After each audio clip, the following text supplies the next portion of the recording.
Hey, Epic Buddy! In this video, we'll offer a concise rundown of the events unfolding in the Israel-Palestine conflict as of October 7th, 2023. We aim to provide a narrative that doesn't strictly follow mainstream media, which may have a bias, so we invite you to keep an open mind as we explore another perspective. So, let's dive in. Before World War II, the territory now known as Israel belonged to the Ottoman Empire before collapse, later transitioning into a British mandate before ultimately becoming the State of Israel. In modern times, the situation in Gaza has been a focal point of a deeply complicated conflict. Following World War II, Israel was founded on land from which many Palestinian families were evicted in 1948, an event often referred to the Palestinian Exodus or Nakba. This displacement led to the loss of many Palestinian homes. Notably, Palestinians have returned to Beersheba, a city now predominantly Israeli.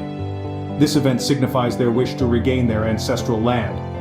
On October 7th, armed Palestinian groups named Hamas initiated a major attack on Israel, the largest in decades, under Operation Al-Aqsa Flood.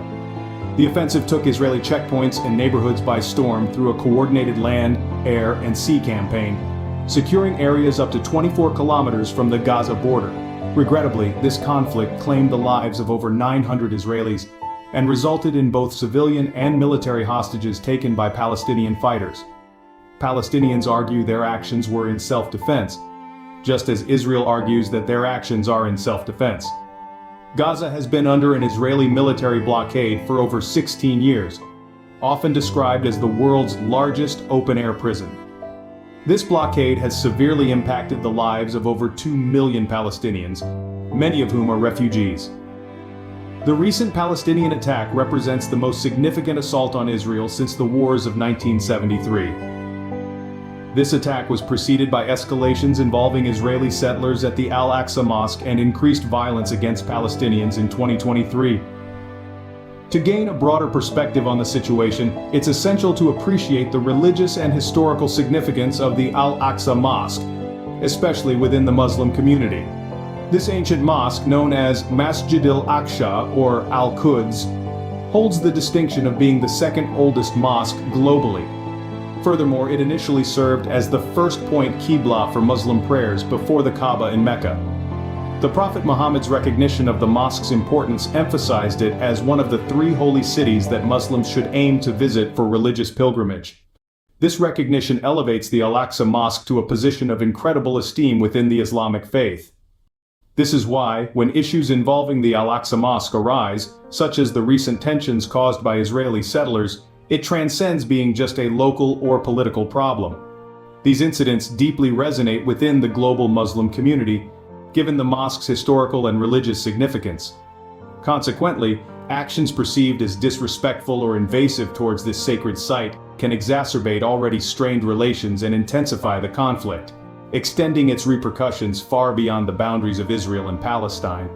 In response, Hamas strike, one day later Israel targeted high-rise buildings in Gaza and cut off electricity, actions criticized as collective punishment in violation of the laws of global war.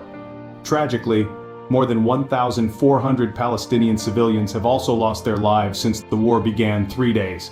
The situation remains incredibly complex, with historical problem making a peaceful resolution a difficult goal.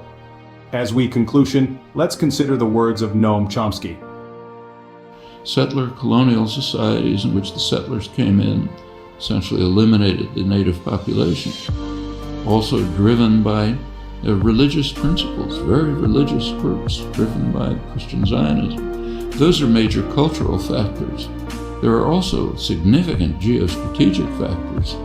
You go back to 1948, there was actually a split between the State Department and the Pentagon in the United States over how to react to the new State of Israel. The State Department was not committed strongly to Israeli conquests, the establishment of the state, and was concerned about the refugees. It wanted an implementation of the refugee problem. The Pentagon, on the other hand, was very impressed with Israel's military potential.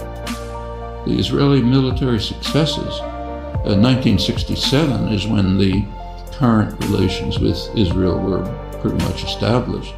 Israel performed a major service to the United States by destroying a secular Arab nationalism, a major enemy of the United States, and supporting radical Islam, which the U.S. supported. And it continues right until the present. Right now, we saw an example of that just during the Gaza